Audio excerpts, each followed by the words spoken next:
The BBC Olympics 2012 website is refusing to acknowledge Jerusalem as the capital of Israel, and much more. I'm Matt Staver, founder and chairman of Liberty Counsel. Joining me is Matt Barber, vice president of Liberty Counsel Action. You know, Matt, the Olympics should be free from politics and transcend the political divides among the nations, and it should be a time where nations come together and put all that aside and celebrate and compete openly. But unfortunately, political correctness and politics have entered into the Olympics because the BBC has an Olympics 2012 website, and it has omitted Jerusalem as the capital of Israel. But it's even worse than that because it started off even worse than that. And this should be something that should be above politics, but it's gone right into the midst of politics. Yeah, you know, liberalism and political correctness make my head hurt because they exist within the realm of fantasy. Liberalism buys into these utopian ideas of the way liberals think things should be, and so they pretend they are such and hope that somehow that will ultimately their dreams and goals will manifest themselves. It doesn't happen. Here we have the BBC saying that Palestine is the intended seat of government of Palestine, that Jerusalem is the intended seat of government of Palestine. Palestine is not a state. Palestine doesn't physically exist. They might as well have, we were talking about Batman earlier or Superman. They might as well have Metropolis. Palestine on your globe. Yeah, you're not going to find it as a state. But what and that's what it currently is. Mark Regev, the advisor of foreign press and public affairs for the Israeli Prime Minister's office, who, by the way, spoke to our group in May of this year when we had a Liberty Ambassador Council program, and we also had a law school program there in Israel. Very articulate individual, very knowledgeable of the issues. He wrote to the BBC several times, and he wrote a letter to Paul Danahar, the BBC Middle East bureau chief, protesting this website and the information that it had. Now, originally, the BBC website listed Jerusalem, get this, as the capital of Palestine. Jerusalem as the capital of a non-existent country, and then omitted Jerusalem as the capital for Israel. The photos for the different countries, like for Iran, Syria, and Libya, depicted peaceful cultural scenes. But guess what the photo depicted for Israel? It depicted an Israeli soldier confronting a protester. Now, talk about political bias here. Iran has a cultural scene of peace, and Israel has a soldier confronting a protester. Palestine is listed as a state, and the capital is Jerusalem. And Israel, which is a nation, does not have Jerusalem listed as the capital. So he sent some protest, and they eventually modified the website. And now currently, as of our recent look at the website, they actually say for Israel that it is the, quote, seat of government of Jerusalem, though most foreign embassies are in Tel Aviv. And I'm quoting.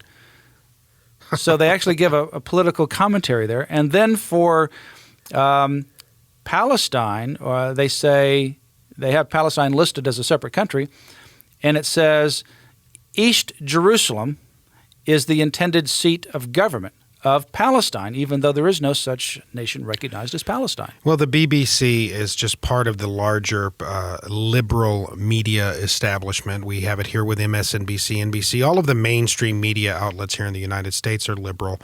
BBC is no less liberal, right on par with our mainstream media here in the United States. But there's another factor here, another issue that we need to look at here. This cancer of liberalism has also infected the Olympic Committee. The president of the Olympic Committee has refused to have, for instance, a moment of silence to recognize and commemorate the 11 Israeli Olympians that were murdered by Islamic terrorists back in 1972 in the Olympics there, because they don't want to offend the tender graces of the Muslim population by recognizing the tragedy that was the travesty that was this slaughter. That happened during an Olympics by 1972. Islamic it's the 40-year anniversary. Murderers. Right. Yeah, it's the 40th anniversary. It's 2012, happened in 1972. So 40 years ago at the Olympics in Germany, you had these Israeli athletes captured and killed. And these were by Islamic Yeah. extremists. And now we won't even have a moment of silence to recognize them. And then they actually do this, where they originally speak of Jerusalem being the capital of Palestine. Which on the 40th anniversary of that act of terrorism, which it would be apolitical to have a moment of silence to simply recognize the tragedy and the loss of life, they slap them in the face by doing this, by refusing to recognize Jerusalem as the capital of Israel. And instead make up this fantasy about Palestine. Right, and King David captured the Jebusite city, and that is the city of David, which is Jerusalem. We visited the city of David this past May as part of our tour in Israel, and that city of David is still there. It's archaeologically right there in the center, the beginning of Jerusalem. And it became the capital of Israel. He wanted to have that as the capital of Israel so that it wouldn't be part of the northern territory. It wouldn't be part of the southern territory. It would be a neutral territory, i.e. like Washington, D.C. In fact, Washington, D.C. was patterned after that, having a neutral territory, not in either state. It was patterned after the fact that Jerusalem was in a neutral territory and the capital of both the north and the south, the northern tribes and the southern tribes. And from that time till the present, it's played a key role in the government, culture, religion, and history of the Jewish nation.